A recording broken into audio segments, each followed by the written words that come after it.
श्रीगणेशाय नमः।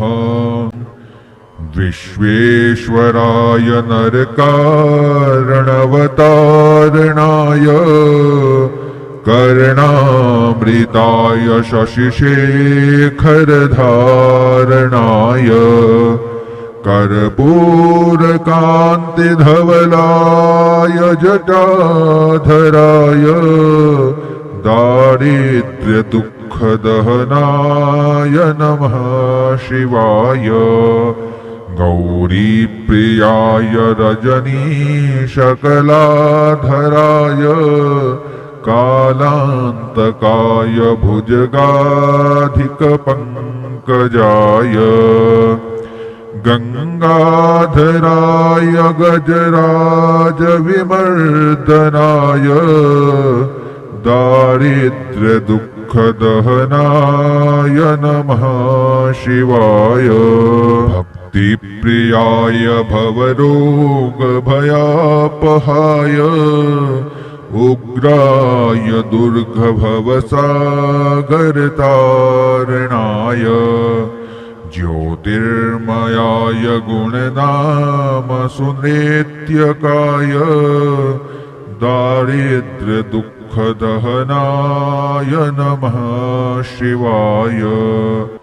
चर्मम्बराय शवभस्मविलेपनाय भालेक्षणाय मणिकुण्डलमण्डिताय मञ्जेरपादयुगलाय जटाधराय दारिद्र्यदुःखदहनाय नमः शिवाय।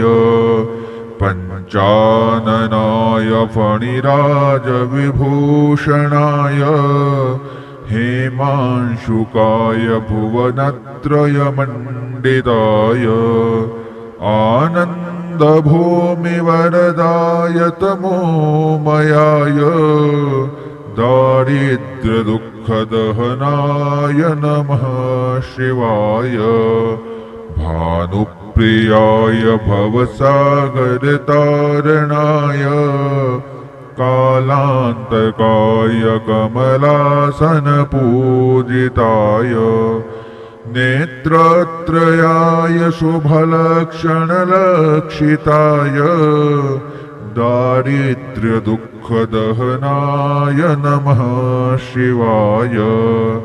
रामप्रियाय रघुनाथवरप्रदाय नागप्रियाय नरकार्णवतारणाय पुण्येषु पुण्यभरिताय सुरार्चिताय दारिद्र्यदुःखदहनाय नमः शिवाय। मुक्तेश्वराय फलदाय गणेश्वराय गीतप्रियाय वृषभेश्वरवाहनाय मातङ्गचर्मवसनाय महेश्वराय दारिद्र्यदुःखदहनाय नमः शिवाय। वसिष्ठेन कृतं स्तोत्रं सर्वरोगनिवारणं सर्वसम्पत्करं शीघ्रं पुत्रपौत्रादिवर्धनं त्रिसन्ध्यं यः पठेन्नित्यं स हि स्वर्गम् अवाप्नुयात्। त्रिसन्ध्यं यः पठेन्नित्यं स हि स्वर्गम् अवाप्नुयात्। इति श्रीवसिष्ठविरचितं दारिद्र्यदहन शिवस्तोत्रं सम्पूर्णम्। हरिः ओम तत्सत्। हरिः ओम तत्सत्। हरिः ओम तत्सत्।